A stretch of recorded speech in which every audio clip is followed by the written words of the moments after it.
One of the things that can happen in the wintertime is a piece of what we call a polar vortex can break off the North Pole and visit places like Chicago.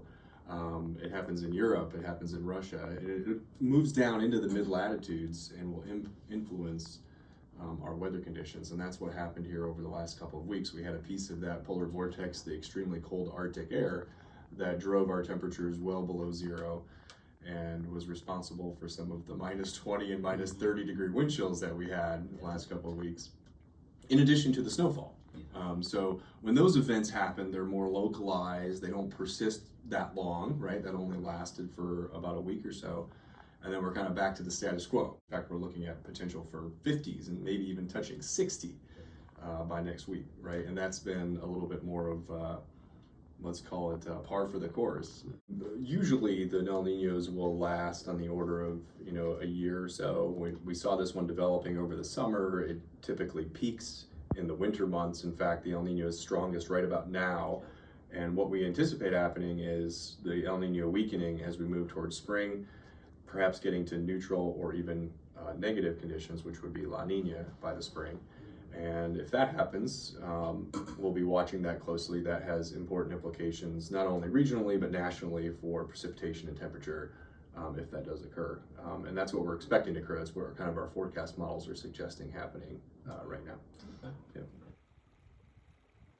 Changes in our weather feedback to climate, right? So I like to say that weather is like an at-bat, but climate is your batting average, right? When you look over a long period of time. These events, when you look at them in the context of climate change and an ever-warming planet, have important implications. For example, the El Nino, if we have warmer temperatures, will generally drive precipitation patterns, which then feed back to agriculture. How do experts in your field typically approach predicting long-term weather patterns with methods, and which methods do you rely on? I think a lot of us are very hesitant to go out on a limb and say, well, next year is going to do this, or next year is going to do that. And that's because, or next season, or next year, there's not a lot that exists out there. We often have to use statistics. We have to go back in history and say, what happened the last time that this happened?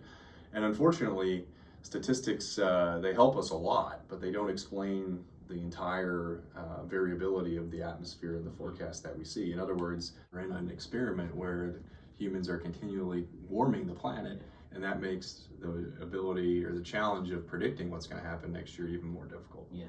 Yeah.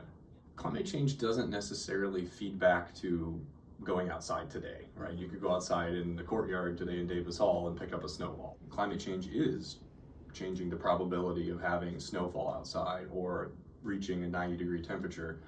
And I think that's where a lot of research is happening right now. Exactly how does climate change manifest itself and unfold at those very small scales where people experience the atmosphere. But if I were to ask you, okay, maybe over the span of your lifetime, were winters many years ago worse than what they are now, maybe then we're starting to get into that climate aspect where you can start to understand the influences that climate's having on our weather conditions. Yeah. We're sort of lucky here. We're lucky because we're primarily landlocked. Some of the largest influences of climate change that we're seeing are sea level rise, right? So we're not along a coast, unless you talk about Lake Michigan, right? But we're not along a coastline where some of the most rapid sea rise is occurring and the vulnerability associated with that sea rise is the greatest. Yeah. But you look at other things like drought, maybe precipitation. We have a lot, especially as you go into the urban, peri-urban area of Chicago, we have a lot of pavement, right? A lot of asphalt. Well, when it rains, where does all that water go? If it's an impervious surface, it runs off into stormwater drains, right? Or runs off into retention ponds. It doesn't go into the prairie that used to be here across northern Illinois. So I think one of the major concerns that I have is that growing urban and peri-urban environment as the sprawl continues to happen. We have a lot more nuisance flooding when that happens, right? So you have heavier rain showers, heavier thunderstorms, produces more precipitation. Where does all that water go, right? And I think that is a major issue for us. Of course, agriculture, if you see more drought, more rainfall, that has important implications for planting and harvesting and so on. Be prepared. I mean, we saw this yesterday, right, with campus moving to virtual operations because of ice. That can happen on any day, whether it be severe weather, snow, ice, etc. So I think always being prepared, always having a plan, staying tuned to the weather forecast is certainly very important. You don't want to go driving out at 2 o'clock in the morning if there's dense fog, right? And it's very difficult to see. So I think always being aware of the forecast and having a way to receive the information is really important.